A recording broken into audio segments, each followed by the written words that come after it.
Hi, I'm Andy Wible, and welcome to Timely Topics. Today we're going to be talking about energy, renewable energy, alternative energy, and Michigan's energy system with Arn Boezaart. He's the director of MAREC, which is Michigan's, fill me in there. The Grand Valley State University Michigan Alternative and Renewable Energy Center. Quite a mouthful, Yes, so it is. we say MAREC. MAREC, yes. And MAREC's been around for how long in this? It'll be 10 years next spring. It opened in the spring of 2003. Okay, and obviously energy is what you focus on, but you do have some other things that Yeah, we do. It's perhaps helpful for purpose of this discussion to sort of frame the purpose of MAREC. MAREC is an economic development initiative that was formed in the year 2000 under the leadership of the then Governor John Engler administration, where the concept of smart zones was born.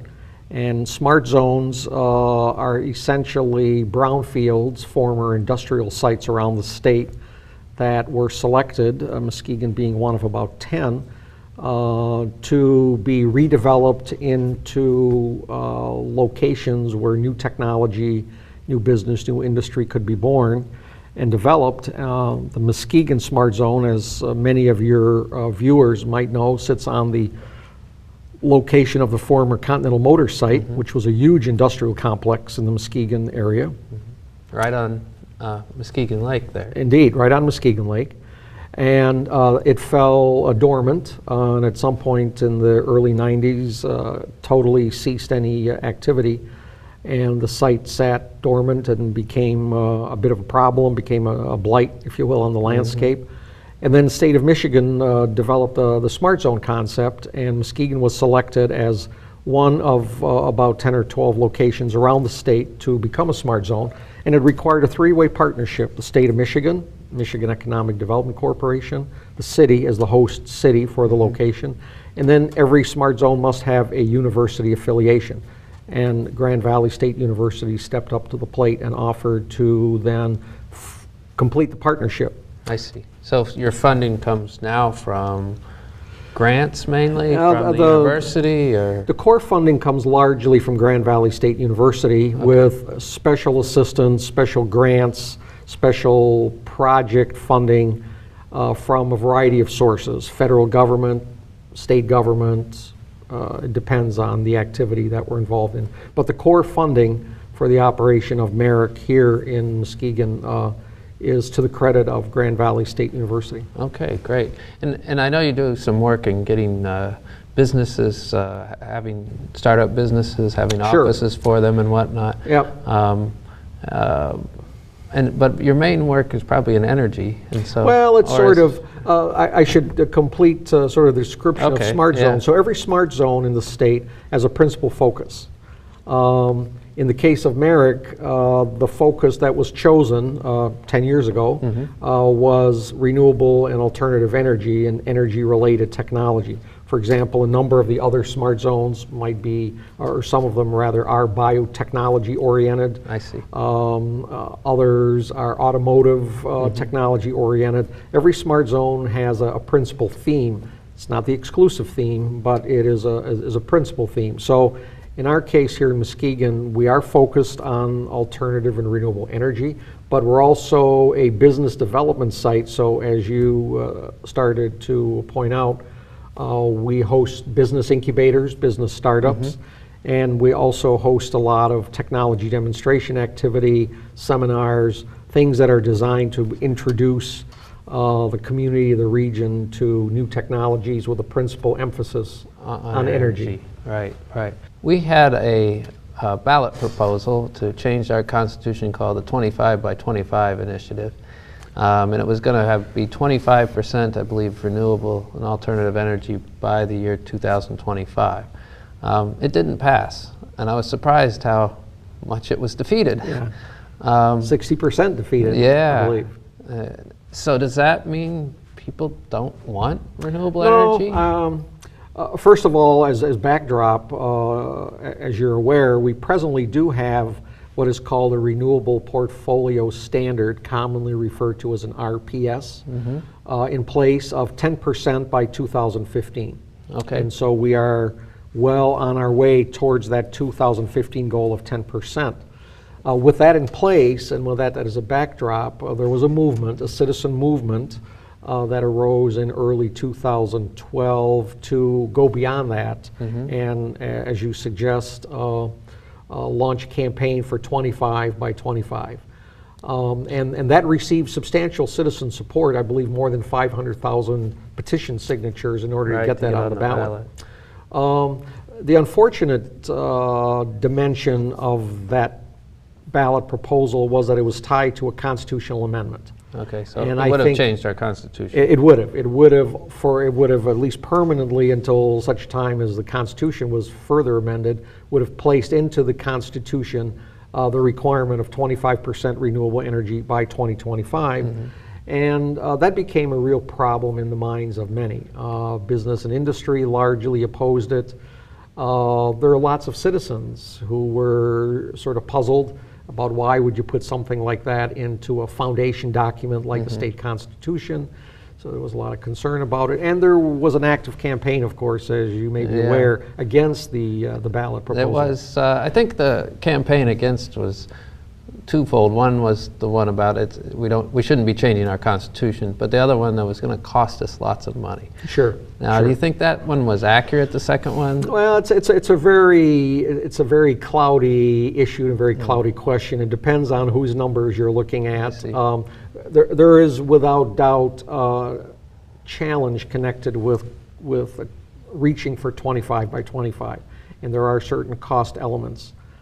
On the other hand, if done well, renewable energy is increasingly coming down in cost, and one could sort of surmise that if we were really to get serious about that, new technologies would emerge, business industry would rise to the occasion, the utilities would ramp up their efforts, and while there might be an initial cost increase over time, it would sort of work itself through. But that's very much open to debate. Okay, and if it would cost us a little more, some then reply, but yeah, okay, your electric rates might go in up a little bit, but look at the jobs that will create for our economy. Sure. And if other states have 25 by 25 initiatives, or even more than that. And a good number do. Yeah, and so are they going to have some alternative and renewable energy jobs that Michigan won't have?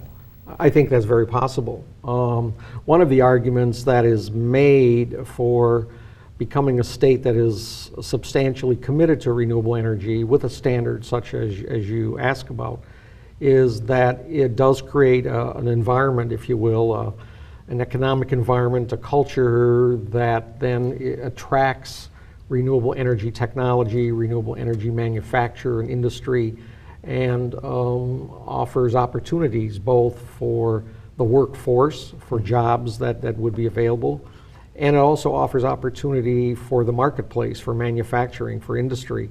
There's two ways to look at renewable energy. One is, do you want to build it here and assemble it and utilize it to our benefit, or do you want to utilize it to our benefit but purchase it elsewhere? Right. And Michigan, with its rich manufacturing history, certainly is capable of becoming a state that has a robust manufacturing environment for renewable energy.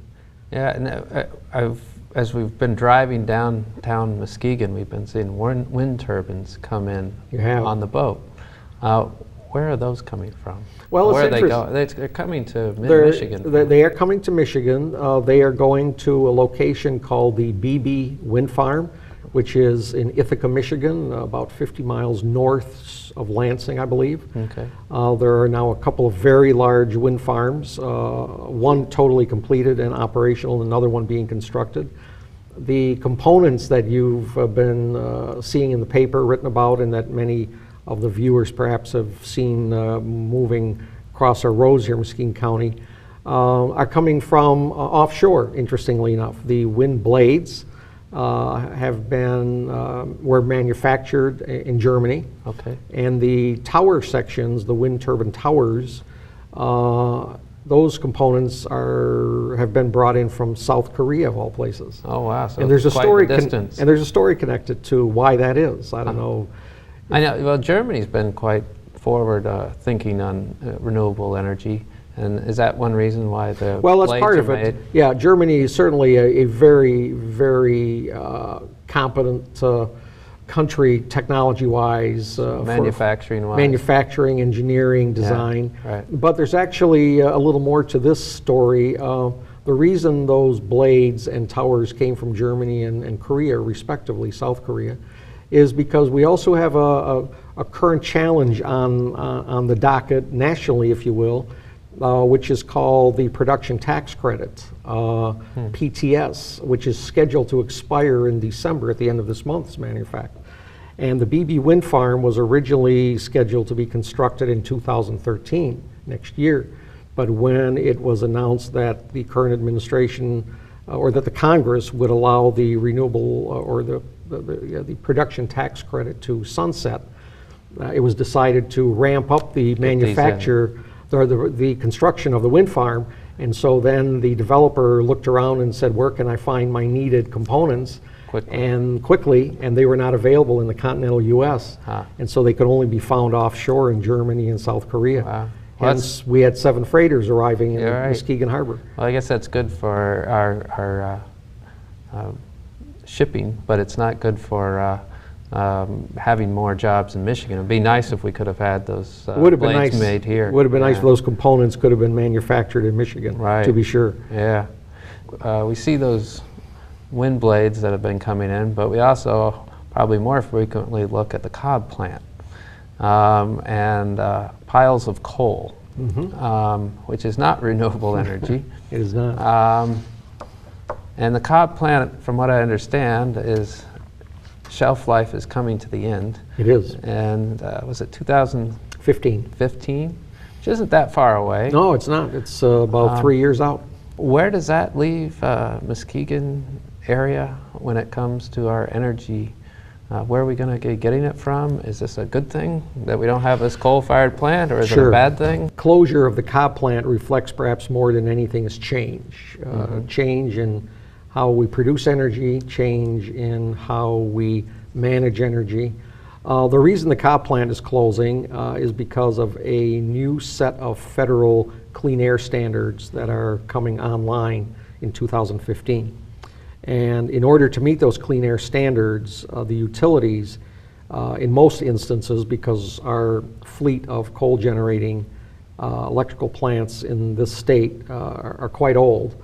So that means those existing plants either need to be upgraded to the new clean air standards, or they need to be decommissioned. And in the case of Consumers Energy, which operates a majority of the energy generating capacity in the state, or at least a good share of it, along with DT Energy, has decided that it is going to decommission, I believe, 5 of its coal generating plants because of their age. The cob plant, I think, is something north of 60 years old, and has already been updated a number of times. And at this point, I believe it's the oldest coal-fired electrical generating plant in the system, of the Consumers Energy system. So decision has been made to decommission it. And so that leaves, as you suggest, a sort of a potential hole in the energy network in the greater Muskegon area. But of course, we are tied into the grid, into an energy distribution system, so we will definitely get energy, but it will come from different places. Why do they use coal? I think they have the ability to use natural gas, for example. Why are they using coal over natural? Well, coal is still very affordable, still very economical. And you know, the history of coal probably dates back 100 years or more. But the gas, natural gas, from what I understand, the prices have gone down considerably with fracking and whatnot. And as I understand it, the cob plant does have 2 generating units that are gas operated. Whether they will become primary sources or backup secondary sources. I'm not familiar with that. The utility could certainly shed light on that. Sure, sure. But there's a substantial transition underway in the state of Michigan, shifting from coal to gas, to natural gas. which on the basic face of it is a good thing.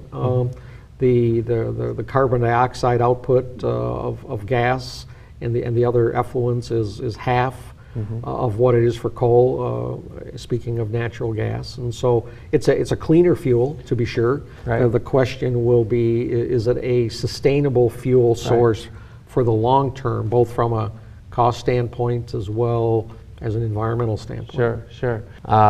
Natural gas, do we have some natural We have gas? lots of natural gas in the state of Michigan. That's beneficial, at least from a jobs standpoint. It is. It's not a renewable product. It still does have some output issues as far as pollution that you wouldn't have with a wind farm or solar energy and whatnot. But the governor seems to be pretty excited about natural gas. Do you see, from your perspective, working on energy on a daily basis, are you concerned about that? Are you excited about his future? I'm not particularly concerned about it.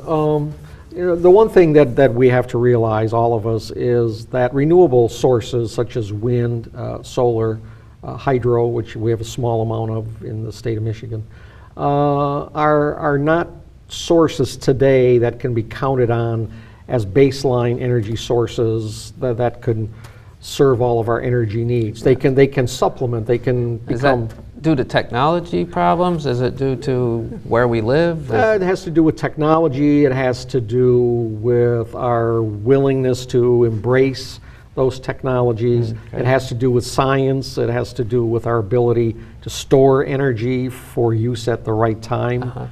So for a long time to come, we are going to need a baseline source of energy. For 100 years or more, that's been coal. Now we're shifting substantially to gas. Whether that's sustainable 20, 30, 40 years out, we will have to wait and see. But I think what you're seeing is a shift from 100% coal to a mixed energy portfolio, where maybe we're going to have eventually 50% coal, 30% gas, 10%, 50% nuclear, 10, 15% renewables, and then over time, long term, those ratios will continue to change, depending on what directions technology take us in, other considerations. One concern about non-renewable sources such as coal and natural gas, and you've mentioned this a little bit, is their output, one leading to global warming. Do you think that right now they're meeting the United Nations to talk about global warming, and then some indications it's worse than we thought it was. Is that going to have an impact, do you think, on our future energy? It should. It should. I'm of the mind that global warming is real. It's still a hotly debated topic. I was watching National Network as recently as last evening with two experts having a vigorous debate, but on balance, the expertise globally would seem to suggest that, and does suggest that global warming is real. I like to add a dimension to that, frankly, that sometimes is overlooked, and that is global population. We have a real challenge that is not always talked about within the context of energy, but I believe it was September of last year, we hit a new we hit a new threshold globally of 7 billion people on the globe. I believe the number to look at is 40 years from now, we will be at 9 billion. And all of those people who are going to share the global resources and the global space with us are going to have energy needs and energy requirements, which will only further ramp up the emissions issues, carbon dioxide, global warming. So these are very real issues. The other thing I often like to share with people as I talk with groups is we no longer live in Muskegon County, Michigan. We no longer live in the state of Michigan. We no longer live in the global United or in the continental United States. We are now citizens of the world. We are a global society, and whatever challenges are emerging in Asia, in China, in South America, in the Arctic regions Have ripple effects. have here. ripple effects for us right here. Yeah. And I think I heard at one point at least that China was building a new coal-fired energy plant like every 2 weeks or something. I believe that's right. Yeah, very, very rapidly. And, I don't think we have any appreciation for the pace at which some of our other global neighbors are ramping up their march to the middle-class existence that we have enjoyed in Right. this part of the world for a long time. Do you think that, you've mentioned that will likely change the way we produce energy. Do you think it will change the way we live our lives? I think it has to. We are going to have to share the world's resources, and we are dealing with finite resources globally, whether we're talking energy, whether we're talking other natural resources, space, air, water. Right. And so these are big picture challenges, but whereas perhaps 10, 15 years ago you and I might have sat down and debated these in a more philosophical manner, Yeah. I think we're now on the cusp of those issues being real here and now today. Right. And as you mentioned, the United Nations and other international bodies are confronted with how do we share resources and how do we assure everyone of a reasonable existence. Sure.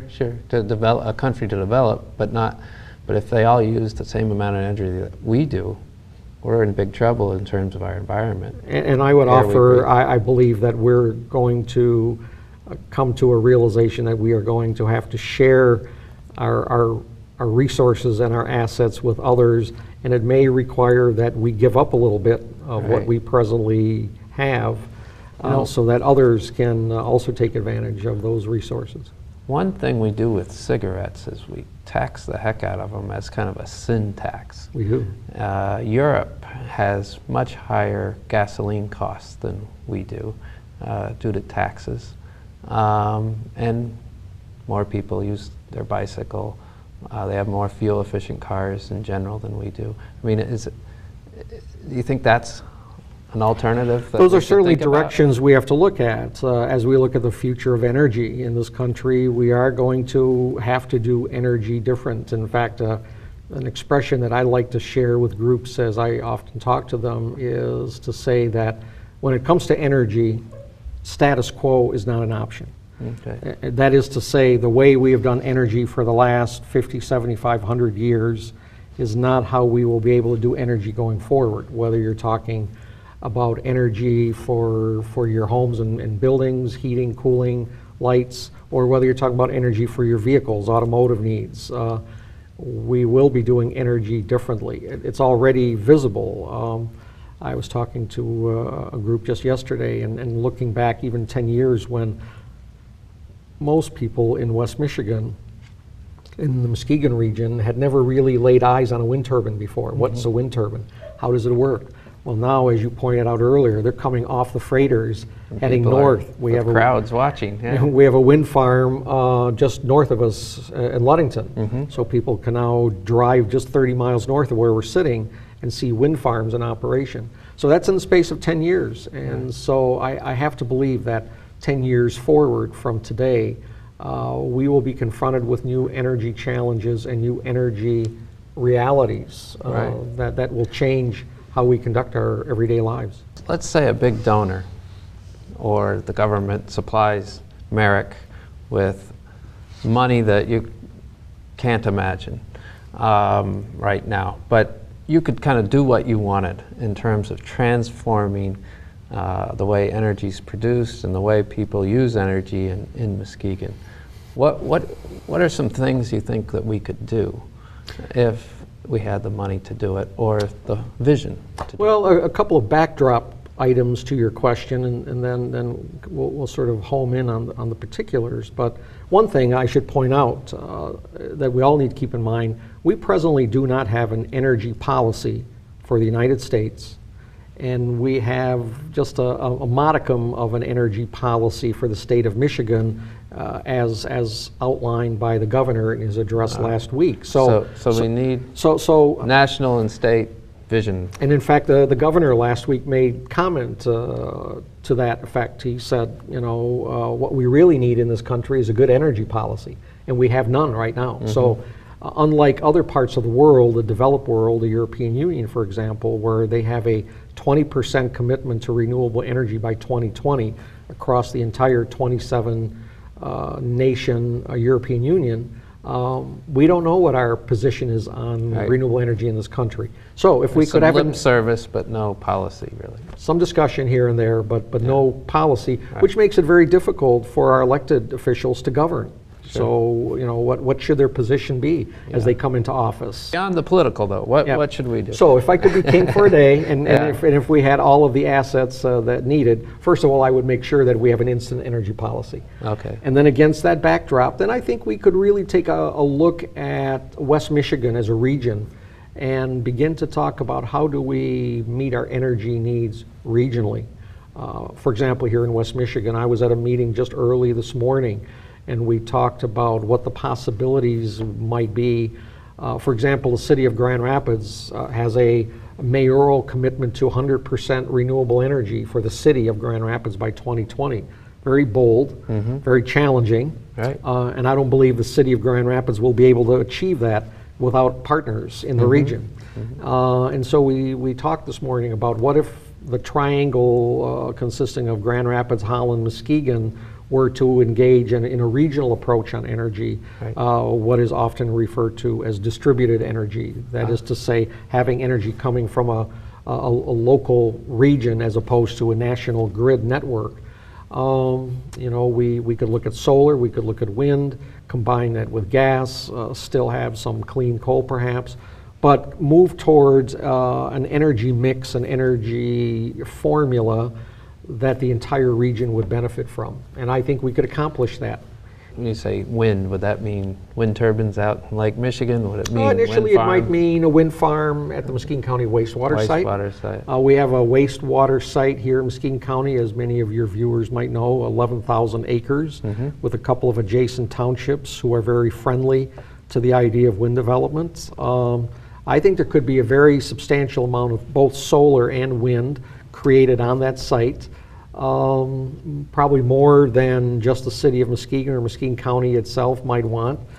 That energy could be shared regionally if there was a regional participation in such a resource. Then there is, of course, the question of offshore wind, which is much more complicated from both a technical standpoint and especially a political, legislative standpoint. But again, a very real possibility. You've done some work on that, haven't you, at MAREC? I have. And has it been fruitful? Well, what we're presently doing, we have a research platform, a buoy platform out in Lake Michigan. It's presently about 35 miles out in the middle of Lake Michigan. And what we're doing out there is we're measuring wind conditions and developing. What's your preliminary results? The wind, as one might expect, is quite robust and plentiful over the lakes, so that we sort of have all known anyway. But what we're finding with the data, and we're collecting data on a 1 second interval basis. So we have lots and lots of data which is still being analyzed as we're sitting here. But what we are finding is that the high quality winds are perhaps not as high over water as they are over land. Because of something called the boundary layer effect, where you don't have the interference as you have on land of man-made structures and topical terrain and the like over water. The wind moves through very smoothly over flat surface. And so it may mean that larger wind turbines could be built at lower heights over water, generating much more energy at perhaps less cost on a per kilowatt hour basis than what we presently are doing on land. Still challenges and technical issues, the engineering and all of that, but there is great promise out there. Well, great. That's good to hear. I'm glad to see all the things and hear all the things that MAREC's doing, and thanks for being on the show. Sure.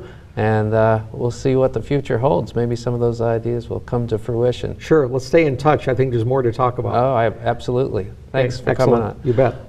Thank you, everyone, for tuning in to Timely Topics. We've been talking to Arn Boezaart, the director of MAREC. about energy, and I hope you enjoyed the discussion. Until next time, have a great day.